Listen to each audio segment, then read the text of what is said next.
तो बच्चों next topic जो है वो है मेथड्स ऑफ प्रिपरेशन ऑफ हेलोएरिन्स, यानी हेलोएरिन्स की प्रिपरेशन अब आपको कराई जाएगी। और इसमें भी जो फर्स्ट पॉइंट है वो है from diazonium salt. Diazonium salt आप यहाँ पर भी पढ़ोगे और एमाइंस यूनिट में भी इसे पढ़ोगे। और इसमें भी जो फर्स्ट है वो है by Sandmeyer reactions. Most important reaction है बच्चों, ये एग्जाम में बहुत ज्यादा पूछी जाती है सैंडमायर रिएक्शन। ठीक है, आप इसे नोट कर लो, अभी नोट कर लें सभी बच्चे। Sandmeyer reaction, chloroarenes and bromoarenes are easily prepared when the diazonium salt are treated with CuCl dissolved in HCl or CuBr dissolved in HBr. This reaction is called Sandmeyer reaction. Most important reaction है बच्चों ये।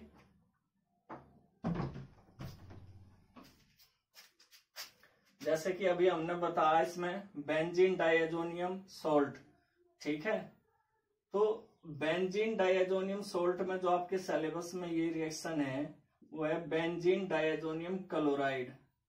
तो इसका नाम क्या है? Benzene diazonium chloride. Benzene diazonium chloride react with CuCl HCl। अगर CuCl और HCl के साथ इसकी रिएक्शन कराई जाएगी तो बनेगा बच्चों क्लोरोबेंजीन। क्या बनेगा? Chlorobenzene plus nitrogen. लिख ले सभी बच्चे।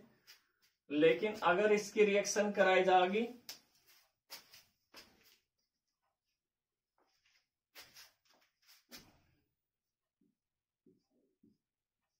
बेंजीन डाइएजोनियम क्लोराइड की अगर रिएक्शन कराई जा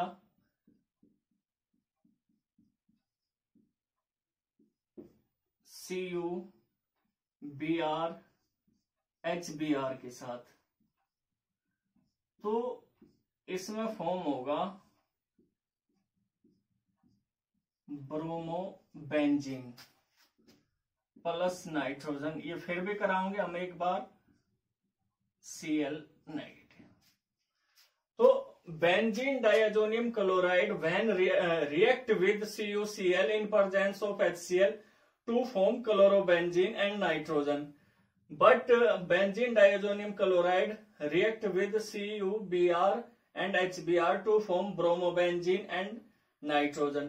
तो जब CuCl और HCl की प्रेजेंस में रिएक्ट करेंगे तो क्लोरोबेंजीन, और जब CuBr और HBr की प्रेजेंस में रिएक्ट करेंगे तो ब्रोमोबेंजीन फॉर्म होगा। ठीक है, सभी बच्चे लिख लें, से स्क्रीनशॉट ले लें।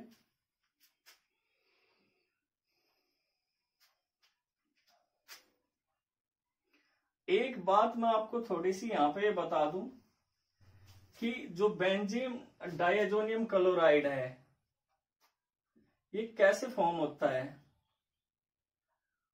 NaCl और HNO2, सॉरी,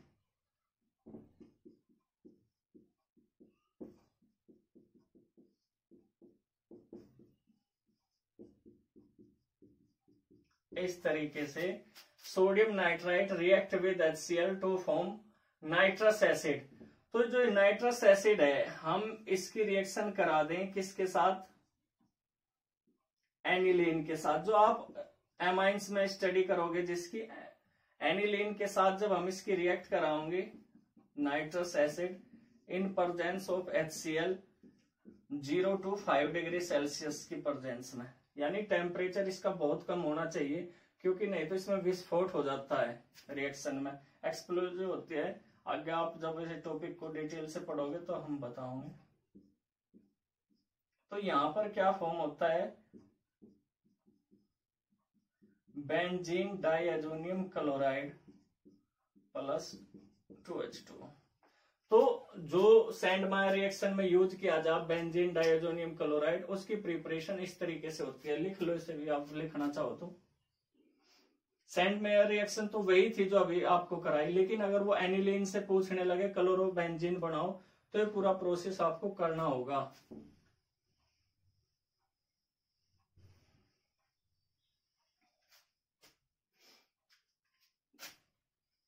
इसमें आयोडोबेंजीन इस प्रोसेस में नहीं बनाई जा सकती। उसके लिए क्या करना पड़ेगा, जो बेंजीन डाइएजोनियम क्लोराइड है, बेंजीन डाइएजोनियम क्लोराइड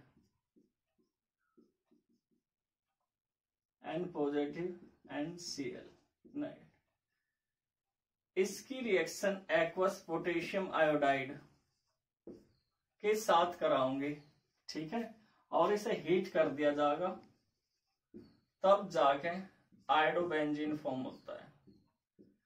तो आप सेंट मेयर रिएक्शन से फॉर्म नहीं कर सकते आयोडोबेंजीन, आप कैसे करोगे, डाइएजोनियम सॉल्ट की रिएक्शन एक्वस पोटेशियम आयोडाइड के साथ करा दोगे, तो क्या फॉर्म होगा, iodobenzene plus KCl plus nitrogen.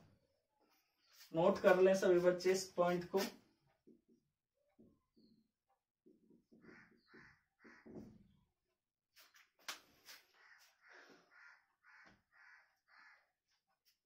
अब इसका बी पॉइंट है,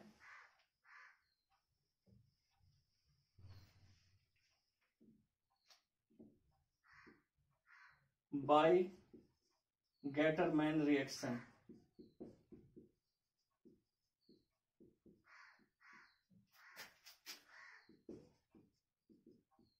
काफी इंपॉर्टेंट है ये भी, और लगभग सिमिलर है ये सेंट मेयर रिएक्शन से। इसमें क्या होगा वो लिख लो पहले आप, a mixture of freshly prepared copper powder in the presence of HCl और HBr इज यूज्ड। यानी जो गेटरमैन रिएक्शन है उसमें CuCl या फिर CuBr यूज ना करके सिर्फ कॉपर पाउडर ही यूज किया गया HCl या HBr की प्रेजेंस में क्लोरोबेंजीन या ब्रोमोबेंजीन फॉर्म करने के लिए।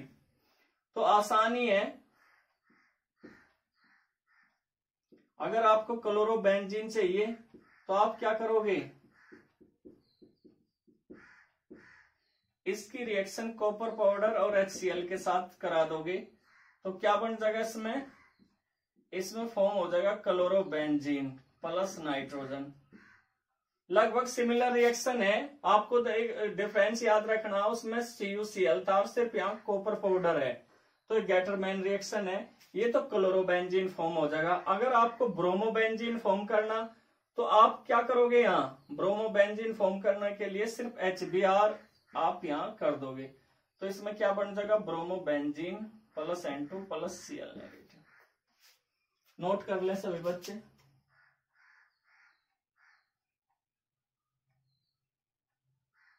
नेक्स्ट है सेकंड, ये था पहला फ्रॉम डाइएजोनियम सॉल्ट। अब जो नेक्स्ट है वो from silver salt.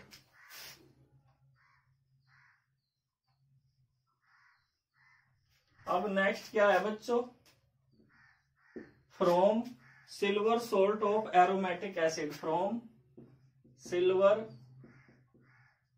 Salt of aromatic acids.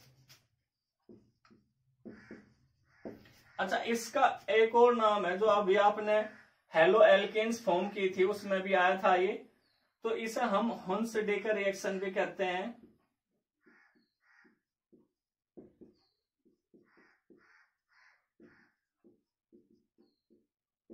Hund's-decker reaction के नाम से भी ये जानी जाती है, नोट कर ले सभी बच्चे। From silver salts of aromatic acids या फिर हुन्स-डेकर रिएक्शन, इंपोर्टेंट रिएक्शनों में से एक है ये भी, इसके बारे में लिख लो।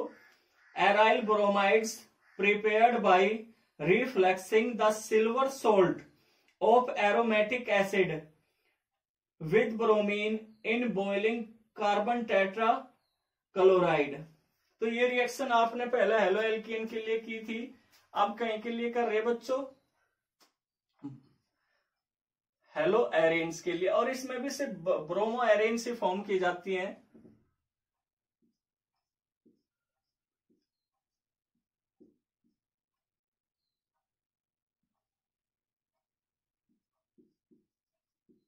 Silver benzoate react with bromine, silver benzoate react with bromine in presence of carbon tetrachloride CCl4 और रिफ्लक्सिंग के बारे में हमने आपको पहले लिखवा दिया। तो क्या फॉर्म होगा इसमें, CO2 यहां से बाहर निकल जाएगी, तो क्या बनेगा, bromo benzene plus CO2 plus AgBr। तो इस प्रकार से silver benzoate react with bromine in presence of carbon tetrachloride क्या होता है, ऑर्गेनिक सोलवेंट होता है जिसकी प्रेजेंस में रिएक्शन। और रिफ्लेक्सिंग हमने आपको बताया था कि जो वेपर होती है उन्हें कंडेंसर के द्वारा कंडेंस करके वापस भेज दिया जा। तो इसमें क्या बन गया, ब्रोमोबेंजीन बन गया। स्क्रीनशॉट ले ले सभी बच्चे।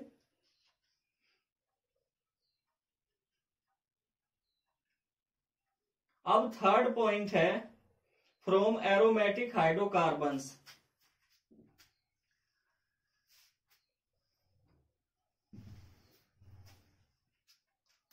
From aromatic hydrocarbons.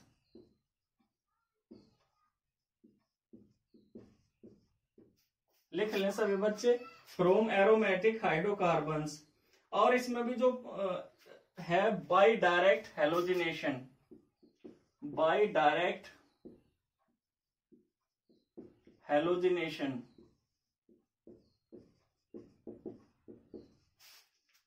From aromatic hydrocarbons, और इसमें है बाई डायरेक्ट हेलोजिनेशन। और इसमें भी जो पहला है वो है न्यूक्लियर हेलोजिनेशन। ये जो डायरेक्ट हेलोजिनेशन बताया था,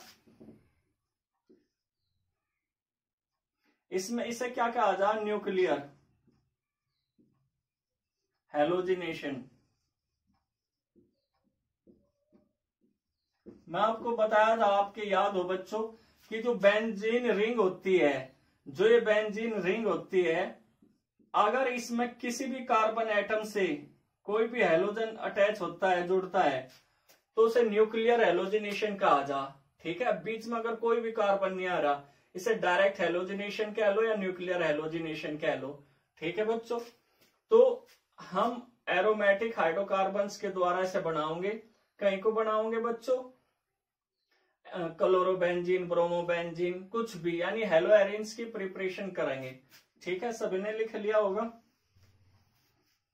तो इसमें लिखो, aryl chloride and aryl bromides can be easily prepared by direct chlorination और ब्रोमिनेशन ऑफ एरोमेटिक हाइड्रोकार्बन। यानी काफी इजिली ये प्रिपेयर्ड की जा सकती है। ठीक है बच्चों, कहीं से, एरोमेटिक हाइड्रोकार्बन से। एरोमेटिक हाइड्रोकार्बन का मतलब क्या है यहाँ पे, बेंजीन। एरोमेटिक हाइड्रोकार्बन का मतलब क्या है यहाँ पे, बेंजीन। यानी बेंजीन अगर रिएक्ट करता है, यहां देखें सभी, अगर बेंजीन रिएक्ट करता है क्लोरीन से इन प्रेजेंस ऑफ एनहाइड्रस,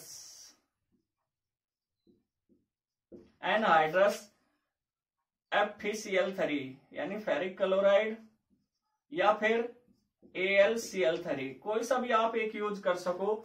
दोनों ही क्या होते हैं बताओ बच्चों, आपने पढ़ा होगा, दोनों ही क्या इलेक्ट्रोफिलिक होते हैं, या फिर लुईस एसिड भी कह सके, यानी इलेक्ट्रॉन की डेफिशिएंसी होती है। मैं इसका आपको मैकेनिज्म भी करके दिखाऊंगा। तो इसकी प्रेजेंस में ये एक प्रकार से हेलोजन कैरियर का कार्य करते हैं, वर्क करते हैं। तो क्या फॉर्म हो जाएगा इसमें, क्लोरोबेंजीन प्लस HCl। तो अभी आपने देखा इसमें क्या हुआ, यानी when benzene react with chlorine in presence of halogen carrier like anhydrous, ferric chloride और aluminium chloride to form chlorobenzene. तो सभी बच्चे लिख लें, ये डायरेक्ट हेलोजिनेशन है। डायरेक्ट का मतलब ये है कि बेंजीन के जो 6 कार्बन एटम है, इनमें किसी के साथ भी अटैच हो जाए तो उसे डायरेक्ट हेलोजिनेशन कहा जा, या न्यूक्लियर हेलोजिनेशन भी कहा जा। अब नेक्स्ट है, अगर हम ब्रोमीन के साथ रिएक्शन करा दें बेंजीन की, तो बन जाएगा ब्रोमो ब्रोमो बेंजीन, और यहां बनेगा HBr। नोट कर ले सभी बच्चे, when benzene react with bromine in presence of halogen carrier like anhydrous ferric chloride और aluminium chloride to form bromobenzene. ठीक है, तो इन्हें डायरेक्ट हैलोजिनेशन क्यों कहा जा, अगर ये जो 6 कार्बन एटम्स है जो कैकुले ने स्ट्रक्चर दी थी, इसमें किसी से भी अगर ये अटैच होंगे, रिप्लेस करेंगे हाइड्रोजन को, तो ये क्या कहलाओगे बच्चों, क्या कहलाओगे, हेलो एरीन्स। ठीक है, लिख लो। अब इसका मैकेनिज्म देख लो आप।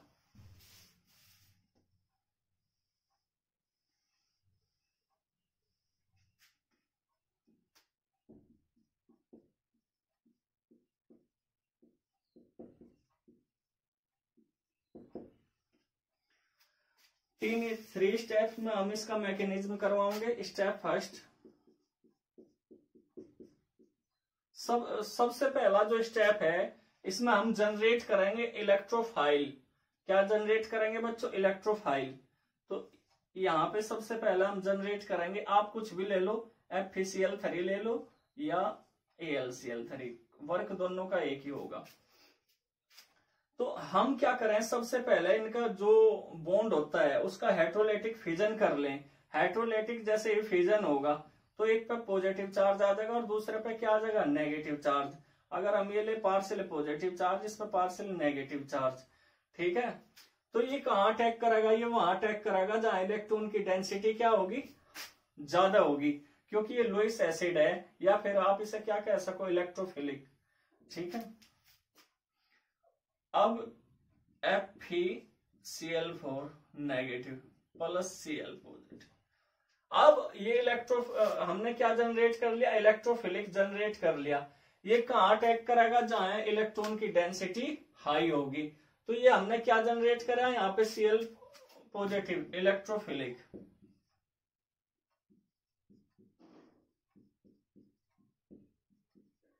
या इलेक्ट्रोफाइल भी आप इसे कह सकते हो।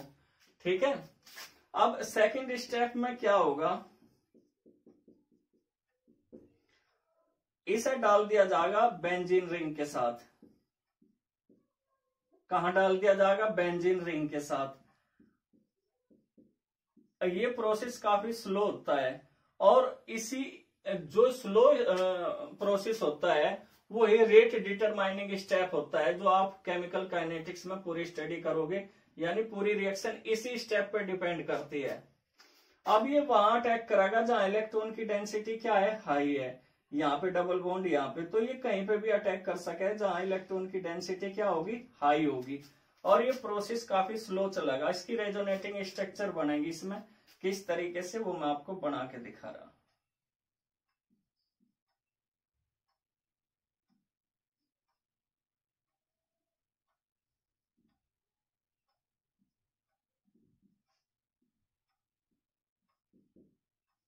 मैं अभी आपको एक बार बना लूं तो सारी चीजें बता दूंगा।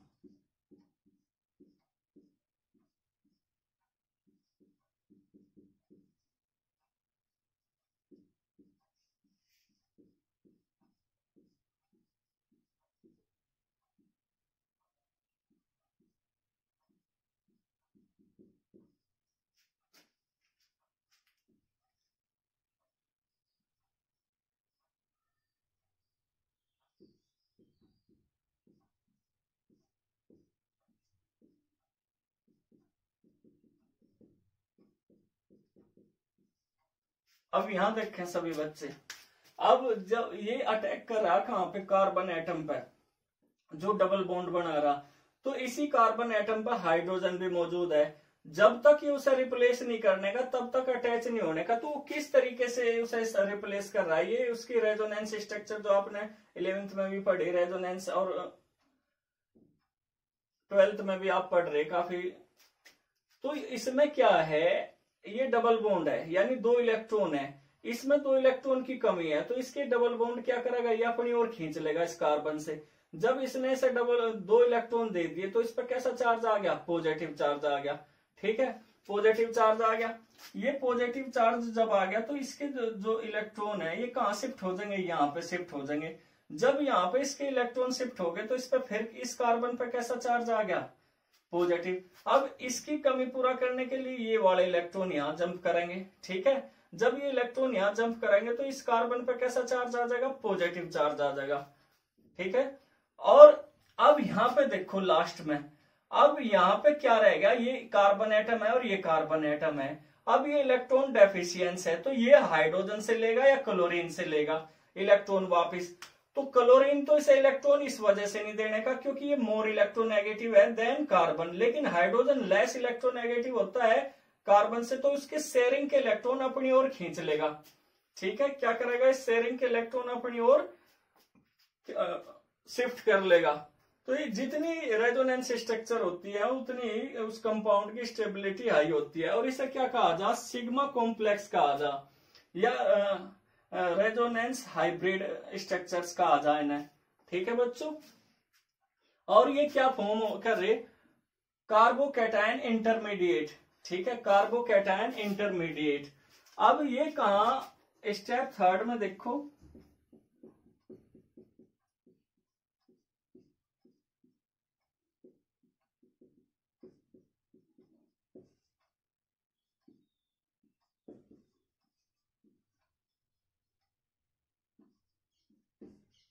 अब यहां देखें सभी बच्चे, अब जब इसके शेयरिंग के इलेक्ट्रॉन इस हाइड्रोजन के इस कार्बन ने खींच लिए तो H पॉजिटिव के रूप में क्या होगा, फ्री होगा, वहां अटैक करेगा जहां इलेक्ट्रॉन की डेंसिटी हाई होगी। तो ये हेलोजन कैरियर पर अटैक करेगा और वहां से क्या लेगा, ये क्लोरीन लेगा, ठीक है। और इस प्रकार से क्या बच जाएगा, सिर्फ क्लोरोबेंजीन, क्या बच जाएगा, क्लोरोबेंजीन। आप इसे इस तरीके से भी करके लिख सकते हो,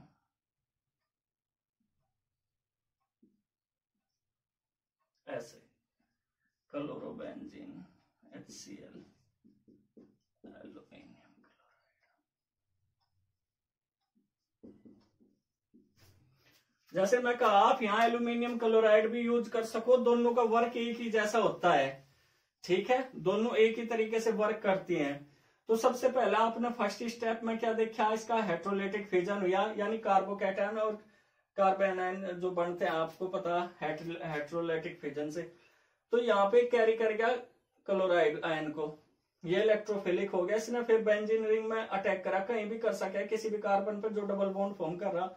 तो किस तरीके से ये शिफ्ट हुए इलेक्ट्रॉन वो बताया गया। जैसे उसने इलेक्ट्रॉन दिए तो वो डेफिशिएंसी बनी, उसे कमी को पूरा करने के लिए जो इसमें मूवमेंट होता रहता है इलेक्ट्रॉन का, यानी जंप करते रहते हैं जहां डेफिशिएंसी है उस ओर, ठीक है। तो ये मूवमेंट हमेशा ऑर्थो और पैरा पे होता है, मेटा पे नहीं होगा। तो इस तरीके से इसकी क्या है, सिग्मा कॉम्प्लेक्स या रेजोनेटिंग स्ट्रक्चर है, हाइब्रिड स्ट्रक्चर है जो इसे स्टेबलाइज करती है कंपाउंड को। जितनी ज्यादा रेजोनेंस स्ट्रक्चर होगी उतना ही कंपाउंड ज्यादा स्टेबल होगा। और फिर स्टेप थर्ड में क्या है, जो H पॉजिटिव यहां से रिलीज हो रहा है वो हेलोजन कैरियर से रिएक्ट करके क्लोरीन के साथ रिएक्ट करेगा और HCl के रूप में बाहर हो जाएगा। जो हेलोजन कैरियर है इसमें वो कैटेलिस्ट की तरह काम करे और वो जो करते हो इसमें वापस आ जा। स्क्रीनशॉट ले ले सभी बच्चे। एक बात जो हमने आपको बताई भी है कि इसमें जो रेट डिटरमाइनिंग स्टेप होता है वो स्टेप होगा जिसमें स्लो होगा प्रोसेस, पूरा प्रोसेस कैसा चलेगा, जिसमें स्लो चलेगा, ठीक है। सभी बच्चों ने कर लिया।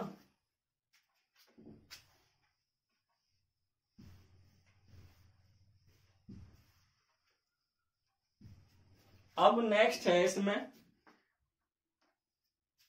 एक बात नोट कर लो, आप नोट लिख लो, the direct आयोडोनेशन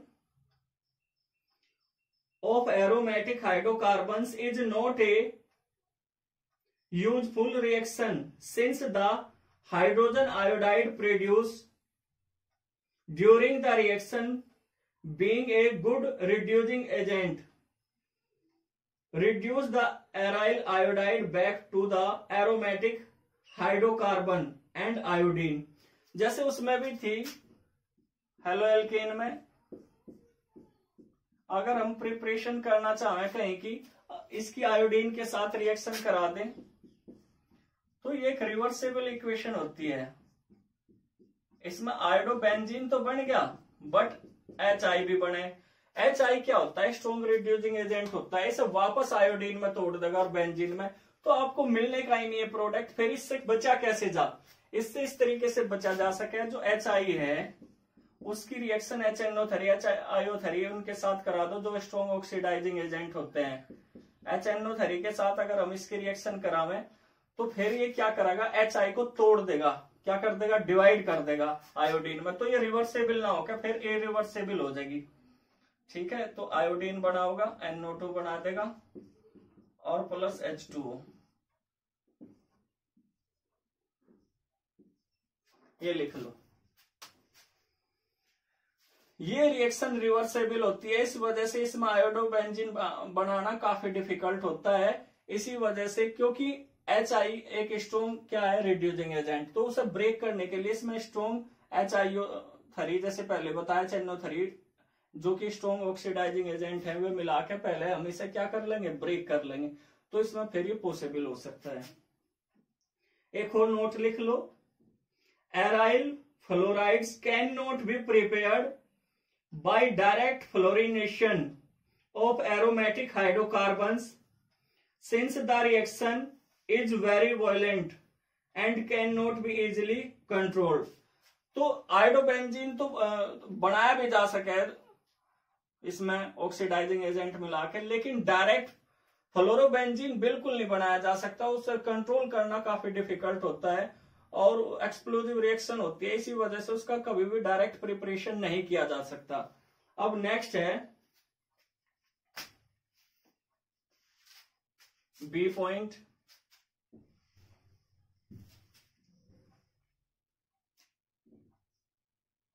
by side chain halogenation.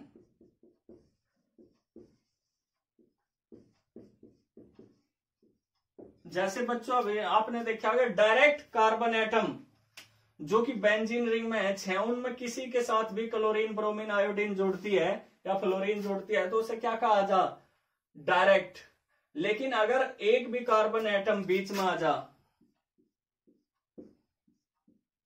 अगर एक भी कार्बन एटम बीच में आ गया जैसे CH3 है, अब देखो डायरेक्ट नहीं है, ठीक है, ये बेंजीन रिंग ना होकर टोलुइन होगी, ठीक है, तो ये डायरेक्ट नहीं होगा और इसे बेंजाइलिक हैलोजिनेशन भी आप कह सकते हो।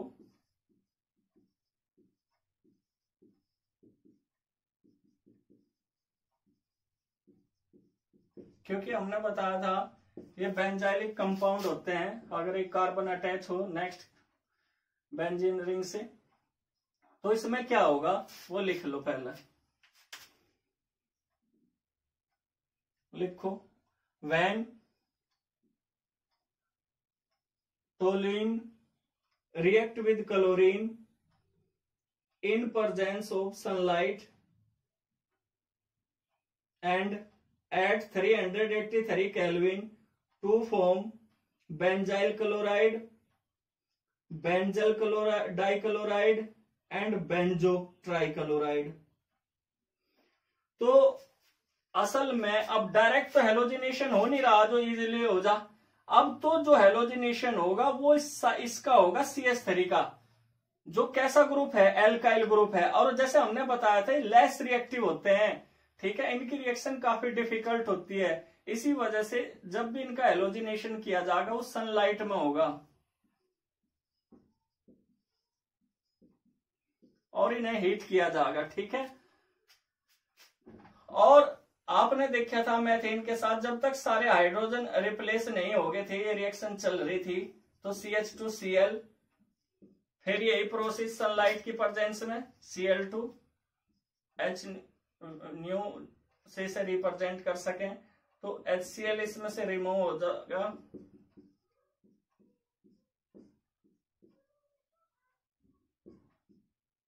ये बनेगा CHCl2, फिर यही process Cl2 H new minus HCl CCl3।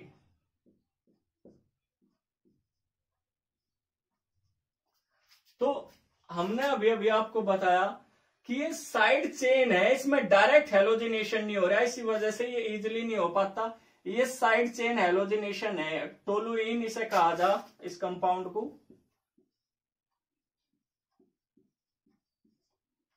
या मिथाइल बेंजीन भी आप इसे कह सको। रिएक्ट कर रहा क्लोरीन के साथ इन प्रेजेंस ऑफ सनलाइट, तो इसमें क्या होगा, सब्स्टिट्यूशन होगा हाइड्रोजन का बाय हेलोजन एटम, ठीक है। और वो तब तक होता चला जाएगा जब तक कि सारी हाइड्रोजन रिप्लेस ना हो जाए क्लोरीन के द्वारा। तो जैसे हमने अभी अभी इनके नाम भी आपको बताए थे, बेंजाइल क्लोराइड, बेंजल डाइक्लोराइड, ये बेंजाइल क्लोराइड, बेंजल डाइक्लोराइड और बेंजो ट्राइक्लोराइड। तो ये था बच्चों साइड चेन हेलोजिनेशन। अच्छा, एक बात इसमें नोट कर लियो, चाहे कितने भी बड़ी साइड चेन हो, कितनी भी लंबी साइड चेन हो जा, जैसे आप यहां देख लो CH2 CH3, पहले एक नोट लिख लो इसके बारे में। When the side chain is longer, या ऐसे भी लिख सको, when the side chain is larger than a methyl group, side chain halogenation prefer occurs at the benzylic carbon, bracket में लिख लो carbon atom next to the benzene ring, bracket close, and process is called benzylic halogenation. तो जैसे हमने आपको बताया, आपको इस चीज का ध्यान रखना, अगर एग्जाम में आपको कितनी भी बड़ी कार्बन चेन दे दी जाए, लेकिन जो बेंजाइलिक कार्बन है यानी नेक्स्ट कार्बन है, उसी का ही हेलोजिनेशन होगा इसमें हमेशा, ठीक है बच्चों, सनलाइट में।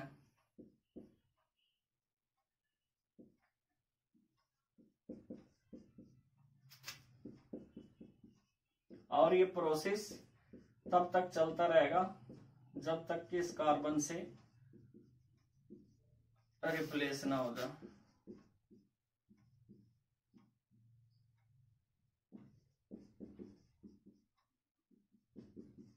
कितने भी यहाँ कार्बन एटम्स आ जा, कितनी भी लंबी चेन आ जा, लेकिन जो बेंजाइलिक कार्बन है उसी से रिप्लेस होगा बच्चों हाइड्रोजन। तो ये एग्जाम में दे दें कभी इस तरह के रिएक्शन, ध्यान रखियो।